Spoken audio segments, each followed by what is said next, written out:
15. lipnja ove godine Poreč je dobio 3 svojih morskih junaka koji su spasili jednog češkog jedriličara u vrlo dramatičnim okolnostima. Riječ je o Marijanu Babiću, njegovoj kćeri Anabel i Arijanu Joziću. Znači tog 15.6. kažem, nalazio sam se na mjestu mola gdje krcamo goste. Pošto vrijeme je bilo ružno, 2 barke smo već bili spremili, 2 glisera, upravo smo se spremali 3. da spremimo, pošto nemogući uvjeti za plovidbu. U tom trenutku naziva me kapetan, lučki kapetan Kristijan, pita me da li sam na moru, da li radim, tako ja govorim da sam ovdje, ali da spremamo. I onda mi on govori da je uočena jedna jedrilica Manalteža. Ja govorim da nema problema, da ću ići odmah pogledati. I u tom trenutku u blizini se nalazila kćerka Anabel i njen prijatelj Arijan. Pozivam i njih da krenu sa mnom jer mogu mi biti od pomoći. Kažem, krećemo prema Altežu, valova ima dosta. Otkrivam ove rupe da mi voda, znači, koja dolazi po provi da odmah izlazi vani. Kad smo došli pored Alteža, valovi su dosta veliki, ali ne uočavamo ništa. Znači, jedno pola milje jugozapadno od Alteža. Onda puštam barku da me nosi u smjeru gdje bi mogli nastaviti potragu. To negdje, kažemo, otprilike u smjeru Trsta.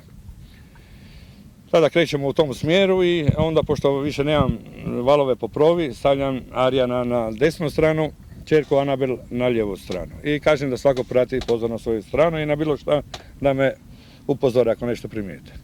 Nakon 20 minuta vožnje, Arijan primjećuje nešto u moru. Otprilike negdje metar vala i ništa se nije moglo primijetiti, ali eto, vidio sam neku crnu kutiju i pomislio sam da je to ta jedrilica. Pa smo zastali, pogledali svo troje da li je to u stvari ta jedrilica i onda smo mislili da je i onda smo krenuli prema njoj. Znači kad smo prolazili prema njemu nismo ga mogli vidjeti i onda smo se zaustavljali na putu do njega i kad nismo bili sigurni je li to on.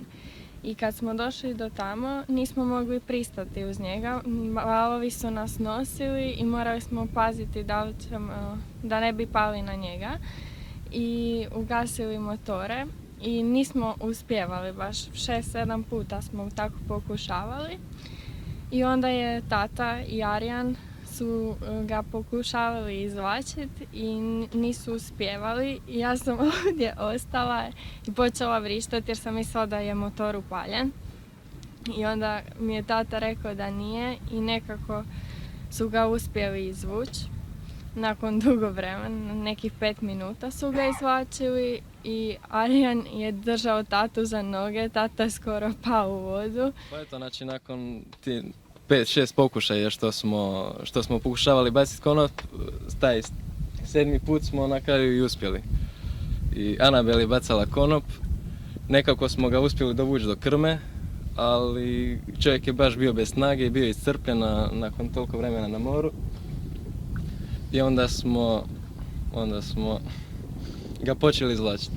Znači Marijan je bio na krmi, legao je i uhvatio ga za ruke, ja sam ga držao za noge da ne upadne zato što je se brod dosta ljuljao. Pa eto, onda nakon nekih 5 minuta smo ga uspjeli izvući, smo ga stavili ovdje, zamotali ga dekama jer je bio dosta pothlađen i dali mu da pije. Ali nije u mogućnosti bio da pije, pa smo mi morali davati zato što je izgubio puno snage i skoro je pao nesvijest. Nakon što smo uspjeli unesrećenog ukrcati u brod, umotali smo ga u deke i krenuli put Poreča. Javili smo odmah kapetani koja je nazvala hitnu, te nas je hitna dočekala na carinskom gatu. Preuzeli su na usrećenika i to smo odmah pružili prvu pomoć. Kasnije saznajem da je unesrećeni Jeroslav, česki turist 41. godište, zadržan još 7 dana u bolnici, u Pulskoj općoj bolnici, te je jedrilica nakon nekoliko dana nađena u Italiji, ispod Trsta.